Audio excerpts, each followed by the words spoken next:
Hello, welcome to Secure Talk, your trusted source of information on the latest threats, trends, tools, and technology related to cybersecurity and compliance. Hello, everybody. Welcome to Secure Talk. My name is Mark Schreiner, and I'll be your host for this episode of Secure Talk. Today, we're going to be talking to Mr. Garth Landers, who is the Director of Global Product Marketing at Theta Lake. And we're going to be talking to Garth about some of the issues related to the use of collaboration platforms such as Microsoft Teams, Zoom, Slack, RingCentral, and I'm assuming some other platforms as well.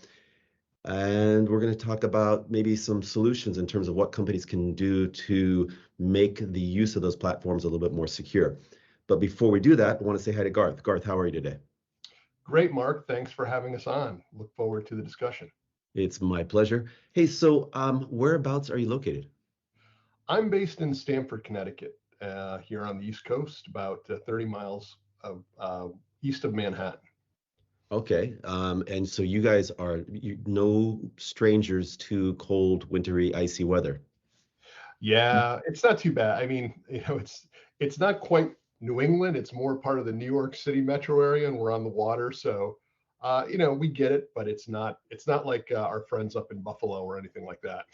Yeah, I was just mentioning prior to hitting the record button here that I'd been on a kind of an extended road trip, and I thought that I was almost home. The last great hurdle for me was getting through the Blue Mountains in Northeast Oregon, and before the snow hit, it was forecast for snow.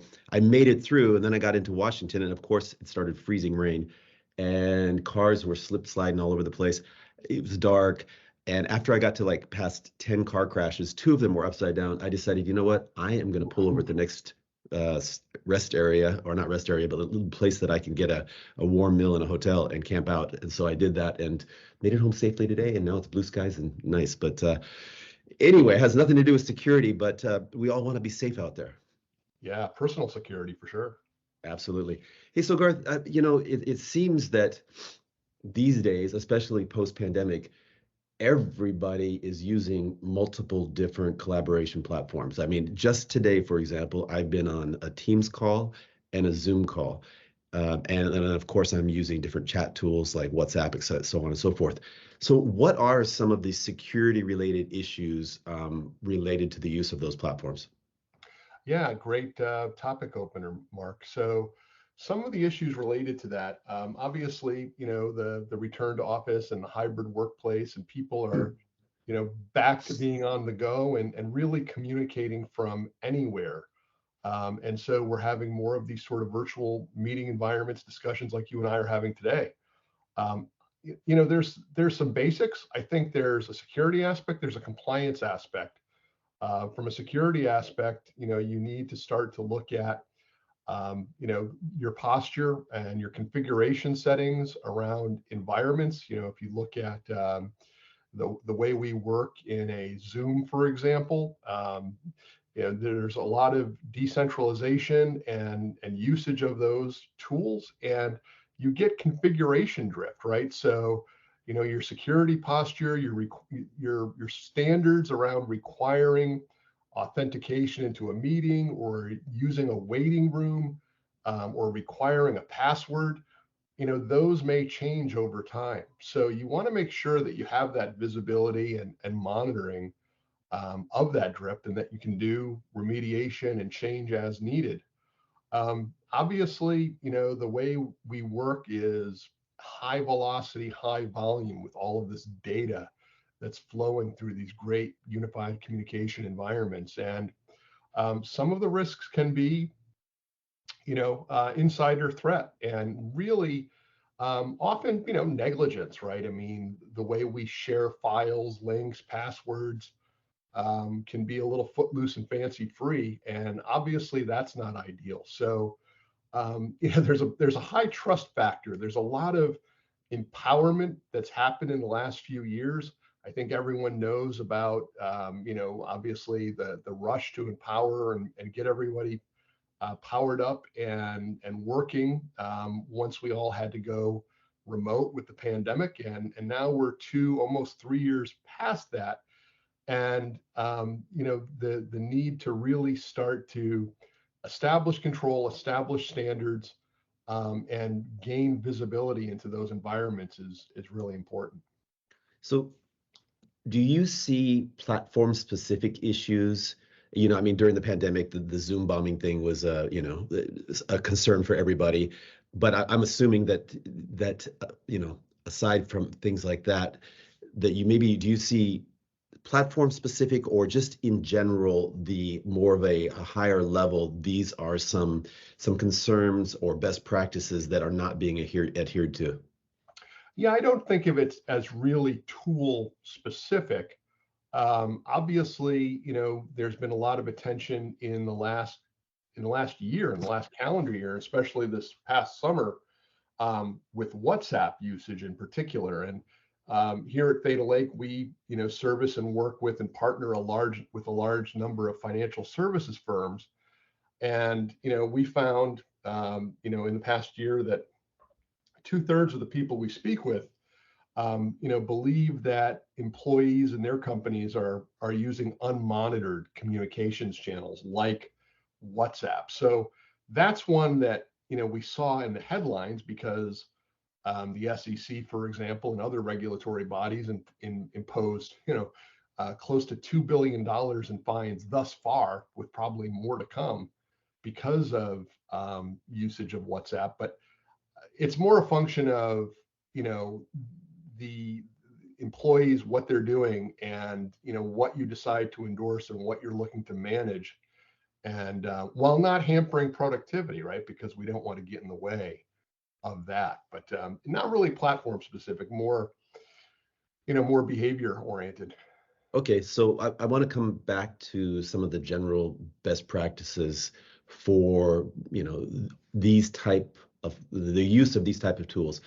But before that, I want to understand, you know, I would say most, I have no idea what the numbers are these days, but I would say a large percentage of the workforce, regardless of what industry we're talking about, people are using their own devices, BYOD, with also to access company information and data. And there are various different MDM platforms out there that allow companies to kind of control, at least in terms of the company apps, what they can do with the data, who they can share it with, when they can access it, etc.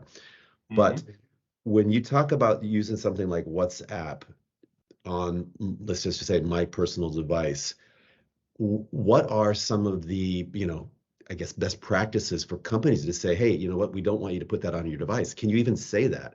And if you do put WhatsApp on your device, what are some of the guidance in terms of how you use it? Yeah, well, that's so one of the things you can do, you have to make the decision of whether you're going to endorse and sanction the usage of the platform, and from there, how you're going to do that, how you're going to manage it. There's a few different means. If you look at it from a personal device standpoint, and you've concluded, well, users really want to do this, and saying no may not be enough, because no matter what you do, they're going to use it. They could use their personal device, for example. So, in that scenario, what you might do is, use a tool, an application like a Mobius, for example, and bifurcate the usage of the personal, the device, so that you have a personal number, a personal identity, and a work number and a work identity. And through that work number and identity, um, you know, use, deploy, and ultimately capture the data that's flowing through WhatsApp. And so you're sanctioning it, you're monitoring it, you're enabling it, and the employee has the choice then to, when they want to not be, when they want to be using, when they want to use their sort of their not at work persona, which of course is, we're all blurring those lines. They can do that. So that would be, one way of sort of bifurcating work from personal, and then of course you have the means to really capture and retain and apply analytics to that data, so that you can detect risk and potential policy violations. And when you say because a lot of the platforms, they will encrypt the data. So I'm thinking of Signal, for example, right? But when you say monitoring data, you could be monitoring the volume of, or whether or not files were being shared or things like that to detect some type of anomalous or risky behavior. Absolutely. You could in fact take a look at signal detection and determine and infer, or not infer, but understand, identify, wow, the work usage of, and just switching gears, from a WhatsApp to, they're using Zoom on the weekends and on their work computer and using Teams during the workday. What's going on there, right? So absolutely, there's things you can do, and things to sort of start to draw correlations. I think that's where we're seeing, kind of what's happening with unified communications, mobile communications, is it's not always assume guilt, but it's let's take a look at the data and start to understand what's occurring and why it's happening. And once we've started to uncover, determine, identify that, what steps do we need to take to enforce and encourage the behaviors we do want. Cool. I have a ton of questions about various different platforms out there, but I promise to start at a higher level and go speak more in general, like some general best practices. So let's back up a little bit further. I know that Theta Lake, you guys just published a report where you surveyed, I believe it was over 500 compliance and security leaders at global organizations. Yeah. And you got some really interesting insights. What are some of the main concerns or trends that you uncovered while you were putting together this report? Yeah, great question. And some really fascinating things came out of that. So one of the things that jumped right out at us, is the way people work, right? And before we get to the risk element, just the way people are working. We found that 81% of people surveyed utilize chat today more than email. So, the chat in Teams, the in-meeting chat in, Zoom or Cisco WebEx or Ring Central, Slack, you can go on, but that has surpassed email usage, which is a huge generational shift.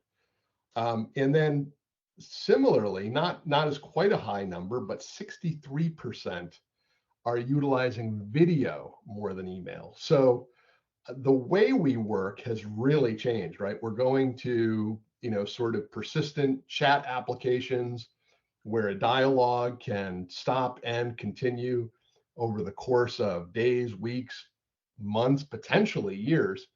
And then, of course, utilizing video. So the risk that comes out of that, what are the things that those respondents viewed as the riskiest, downstream effects were the transfer of files via chat. So that's where we're talking about sort of, DLP, and the ability to share links in chat or on screen.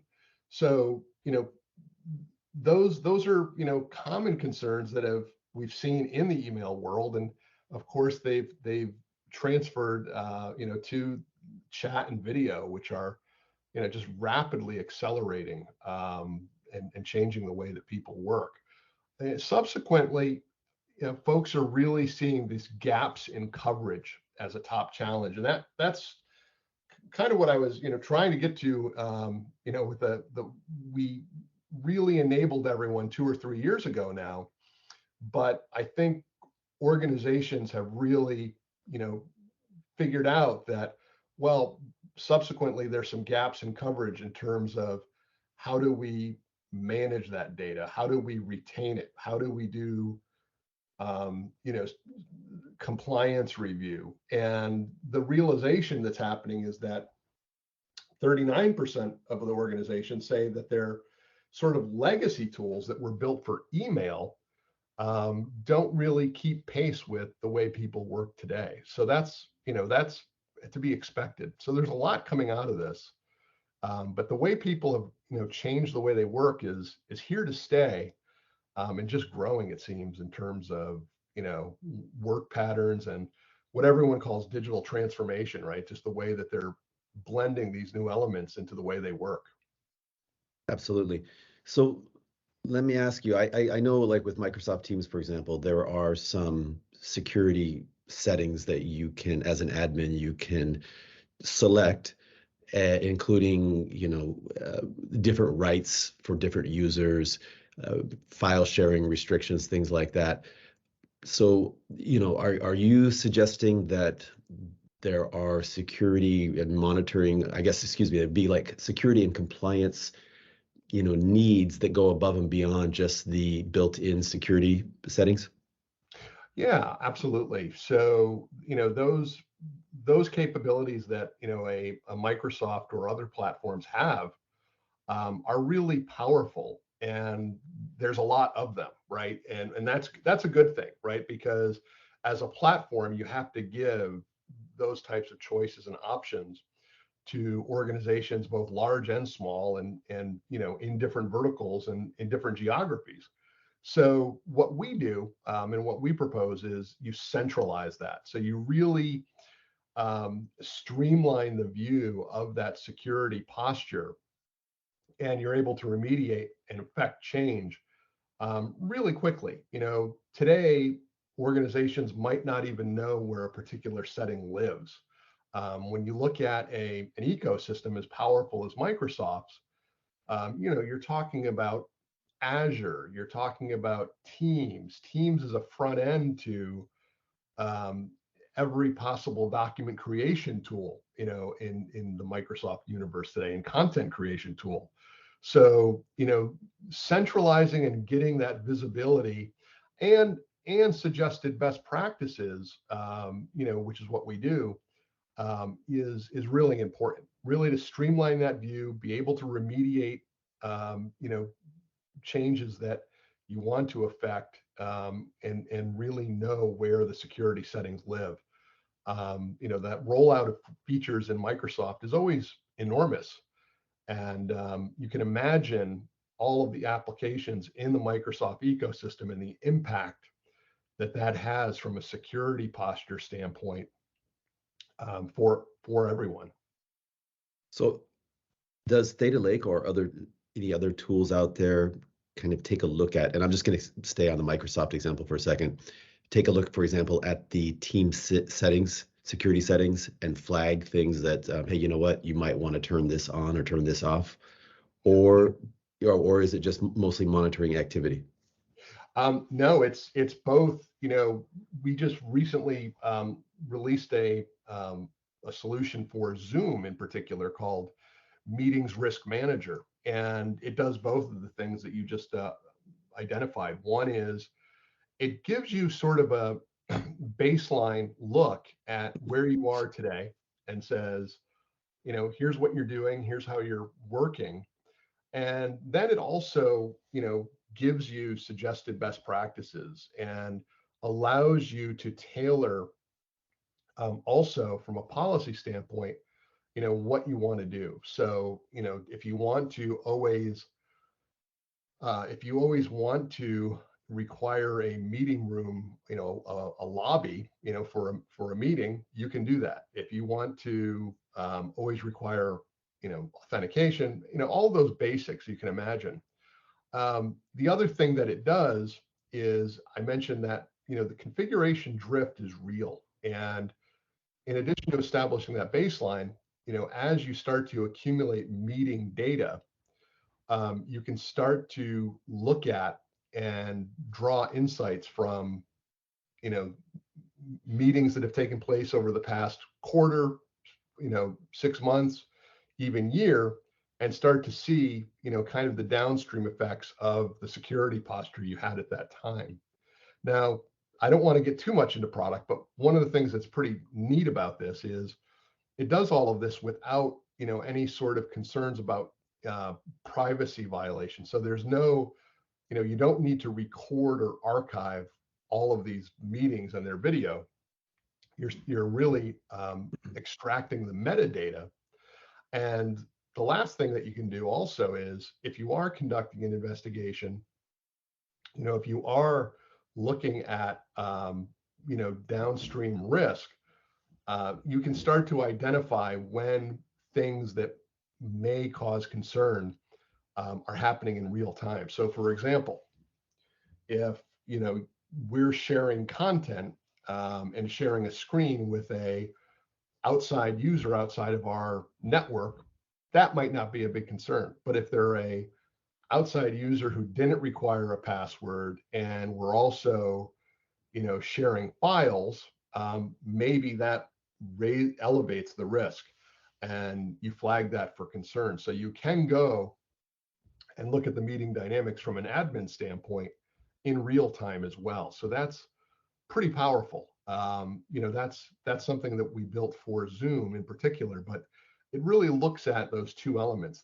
the security configuration drift, and then also the real-time meeting dynamics. That's super cool. Yeah, I mean, I was just on a call this morning while I was driving. It was a Zoom call, and we had internal state people, company colleagues. I don't know, I'm losing my command of the English language here, but we had some people from inside our organization, and then we also had some external consultants. And it was funny because you notice things differently when you're traveling. And this Zoom call required both the meeting ID, but then also a personal code to get into the meeting. So something like a password. And it was just that little extra kind of hurdle that made it annoying because I was in the car, and then if I lost a signal, I'd have to pull over and kind of log back in. But it's there to protect everything, because we do have people from outside the company there, and I guess they just want to make sure that somebody just can't kind of log in and kind of eavesdrop on the whole thing. So I'm assuming that Theta Lake would flag something like that. Absolutely. You might even see something like, and this sort of goes again to might flag for you the fact that the meeting recording, the meeting started with recording, and then 10 minutes in it went off, and then it came back on 5 minutes later, right? That might be a red flag.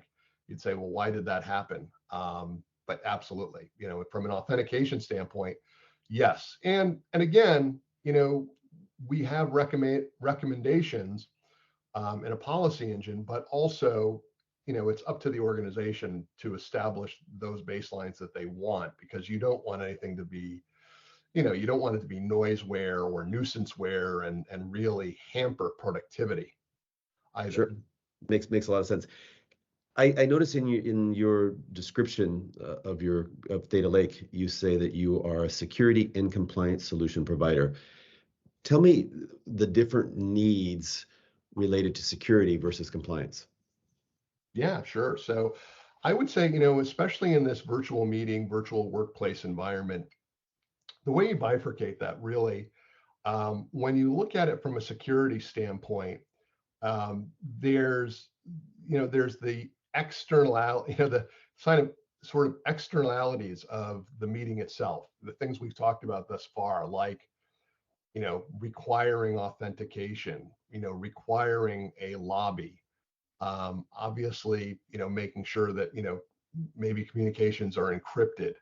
Um, there's the DLP aspect. I think from a security standpoint, you want to make certain that, you are maintaining visibility, enforcing controls around things like sharing passwords.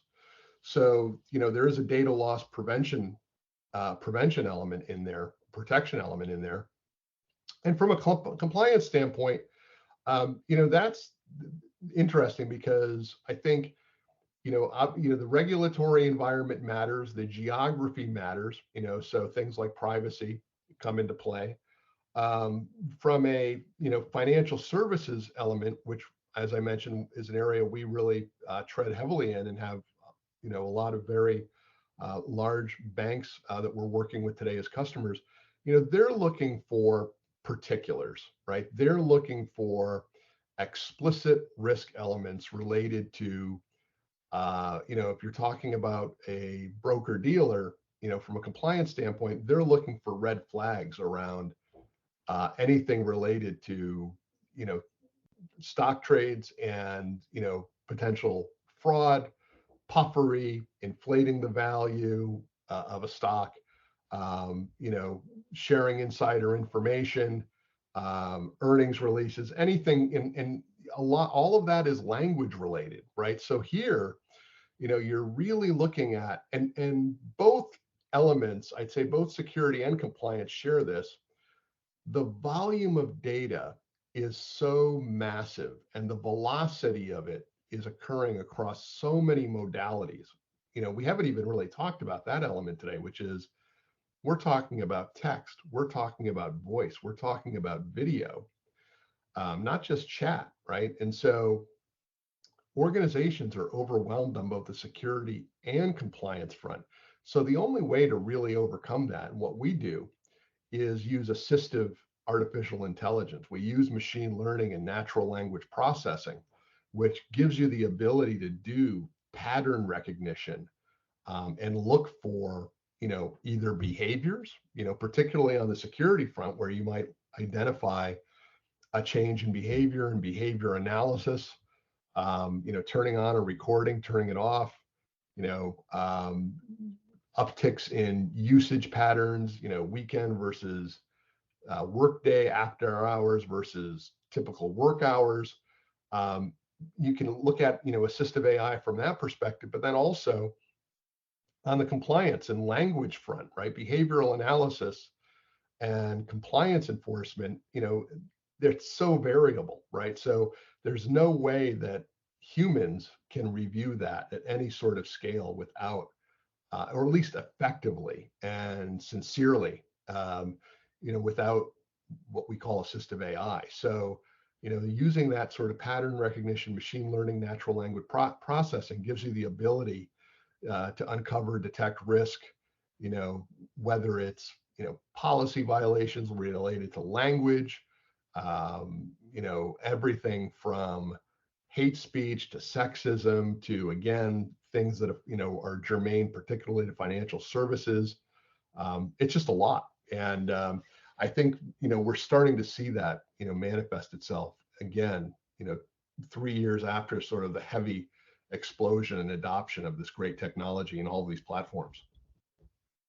Yeah, it's that opens up a whole nother like can of worms when you start monitoring the communications between individuals. And obviously from a compliance issue, if you're talking about insider trading or anything that violates any of the regulations for that industry, you want to monitor that. But when you get into things like hate speech or you said sexist comments, then that opens up a whole nother can of worms of how do you define that, right?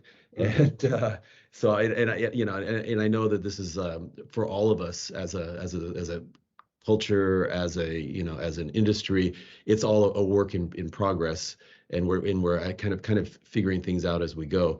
But back to the first example, where if somebody is sharing insider information, that's just black and white. You can't do that.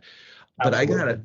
And those users know that they're being monitored, right? When you sign, when you take, when you become a broker dealer and a trader, that you're using monitored communications. It's not a surprise. And it's just like the whole thing that you should always assume that you're breached, and I would think that most people in that situation would assume that they're being monitored, even if they have explicitly can't recall being informed that. I would just think that anytime that you're using any device at all that has, even if it's your own device, but as long as that's right there, often in a lot of corporate, end user license agreements, when you sign on to your OS every day, it's often staring you right there in the face, right? Yeah. So which leads me to believe that if somebody was doing something, illegal, that they probably wouldn't use, I would think they would speak in some type of code. Yeah, absolutely. So then how do you kind of ferret that out and say, great question. Yeah. So historically, what was happened in the industry, and we'll talk about financial services because they have such a rich history in this area, is that from a compliance review standpoint, firms would they'd create a lexicon, right? They'd create a lexicon of terms, that could be jargon, that could be, again, speaking in code.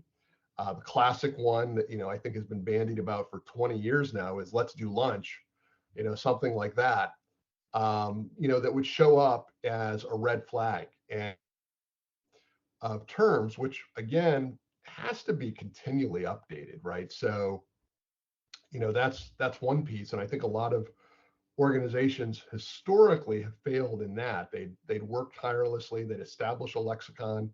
Maybe they worked with a firm that specialized in this and adopted sort of a template, to build their lexicon in their particular vertical. And then they combine it with a random sampling method. So, this has its roots in email, right? Looking at email communications and monitoring email communications. You combine this lexicon, and then you'd randomly sample some number, anywhere, between 1 to 5% of your total volume of communications of your monitored users, right? So not even the whole, obviously not everyone in the firm. If you're talking about a large global multinational financial services firm, that could still encompass quite a number of monitored users. And then you'd go through and you'd review all of that. Now, that was an approach that, and by the way, an approach that's still in place. And when we work with our customers, some may choose to still use that approach and supplement it with what we're doing. So we offer that traditional approach, but the assistive sort of artificial intelligence enhanced approach is going to accompany that. And that's where you have the ability, both from a data hygiene standpoint and updating your data. Crypto is a great example of a term that's changed over the years. If you look at crypto, 12, 15 years ago, you were talking about cryptography. If you were looking for crypto today in a broker dealer conversation, it's probably going to come up hundreds of thousands of times on a daily basis around the world at a minimum, right? And meaning something else. With, sort of AI and, particular machine learning and NLP, you have the ability to start to build that pattern recognition and have a living, breathing taxonomy over time that's constantly adaptive and responsive and can maneuver and execute at a much greater pace than humans, right? I mean, it's meant to assist, a compliance reviewer. It's not going to do, we're not quite in future world where, we're just doing this all in an AI automated approach, but it's heavily assistive to helping those compliance teams really make faster decisions about risk and potential risk, and whether something, an interaction, a conversation, a chat dialogue, requires more investigation or needs to be flagged, immediately. So that's where we see the change today and how that really works. It's really marrying the old way with, what's the art of what's possible today. And it's something I think organizations, probably 5 or 6 years ago, they weren't as ready for that, but we're way past, the adoption of artificial intelligence in the enterprise being, a new thing.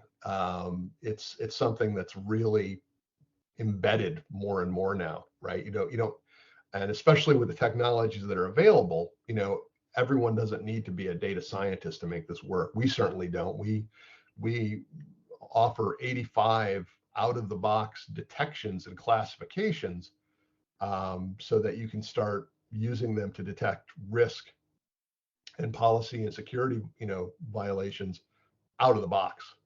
Yeah, I mean, I hear what you're saying. I mean, it's impossible to use old practices to keep up with, the number of platforms, but also just the volume of traffic and the ways that these platforms are being used. You just can't do it. So you do need some type of automated tool. But let me ask you, so how do you roll your solutions out? What's involved? How complicated is it? How simple is it? Well, for us, it's really quite simple. We are very fortunate in terms of the establishment of Theta Lake and who our venture partners are and investors are. We are supported by the majority of leading collaboration platforms today. So everyone from Zoom to WebEx to Salesforce with Slack to Ring Central, as well as personal investors from Microsoft that are part of Microsoft, all have a hand in the funding and establishment of Theta Lake.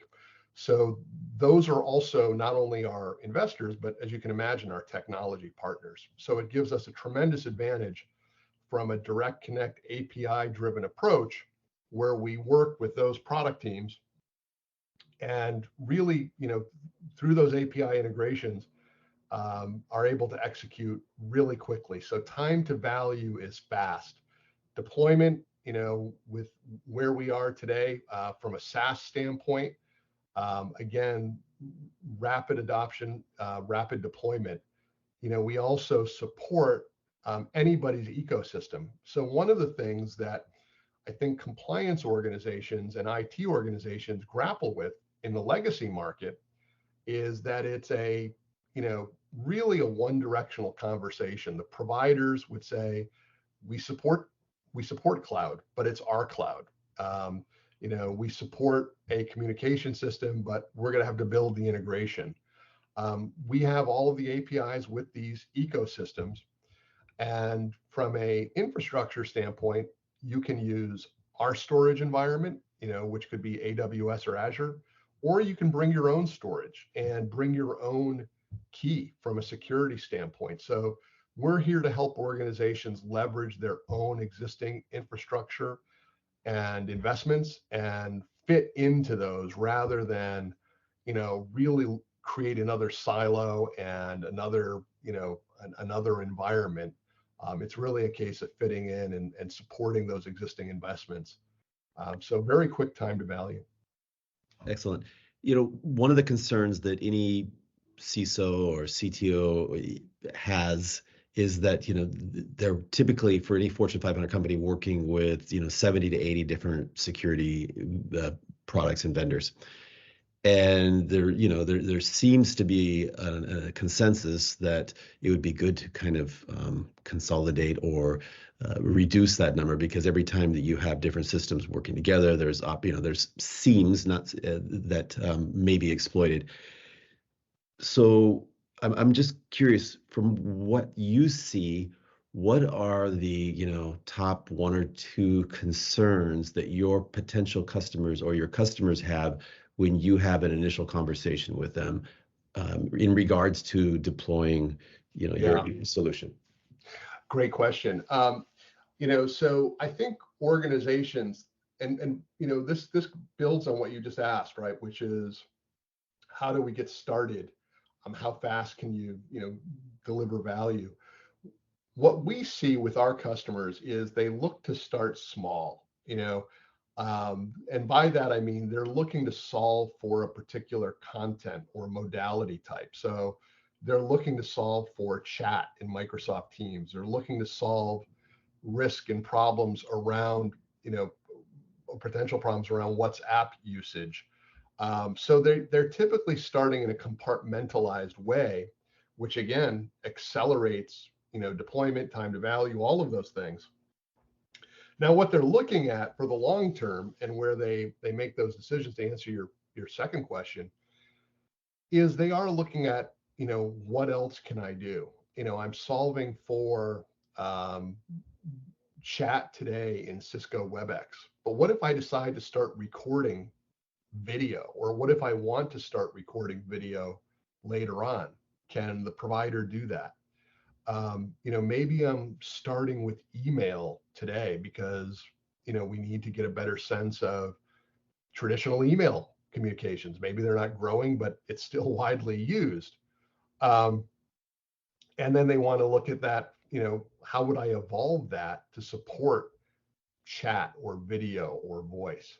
So they're certainly looking at, kind of the totality, all of the different modalities, voice, video, text, all of the different platforms. One of the things we're seeing in our survey was, organizations are streamlining their platform choices, but they're still looking at a multi-platform approach, still looking at a best of breed approach.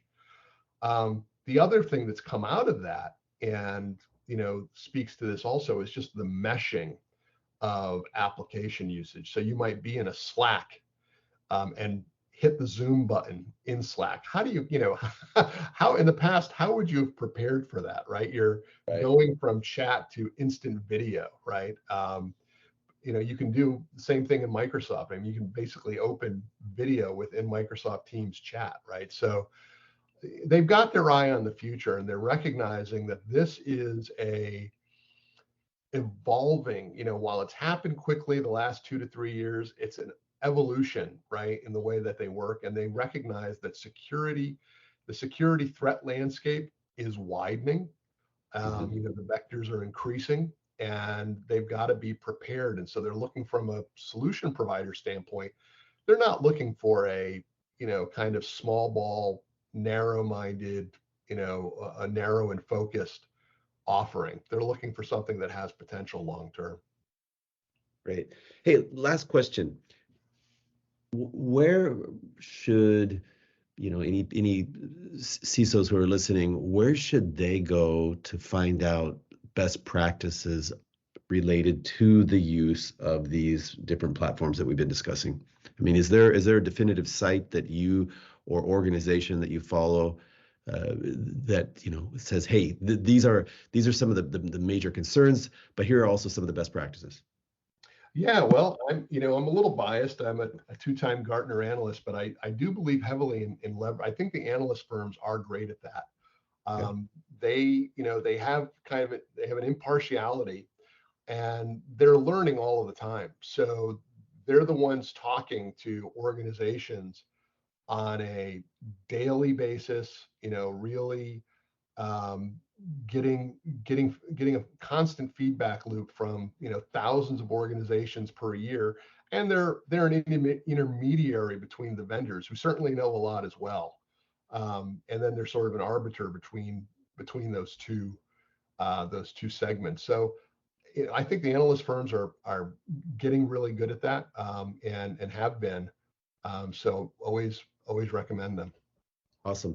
Well, hey, Garth, really enjoyed this conversation, and I think it's super, super relevant to all of us, individuals and companies. Obviously, your platform is tailored for organizations, but everybody needs to be aware of the security risks related to the use of these collaboration platforms. So thank you for that. Last thing, if anybody wants to get more information about Theta Lake, I'm assuming they go to your website. Any specific page you'd like to recommend? No, I mean, they can just come to thetalake.com, and they can start to look at. They can always look at and schedule a demo. They can download a white paper. They can give us a chat, and look forward to hearing from them. So thank you. Thanks for the opportunity. It was a pleasure to meet you, and really enjoyed our conversation today. Likewise, Garth. Thank you very much. Thank you. Hello, welcome to Secure Talk, your trusted source of information on the latest threats, trends, tools, and technology related to cybersecurity and compliance.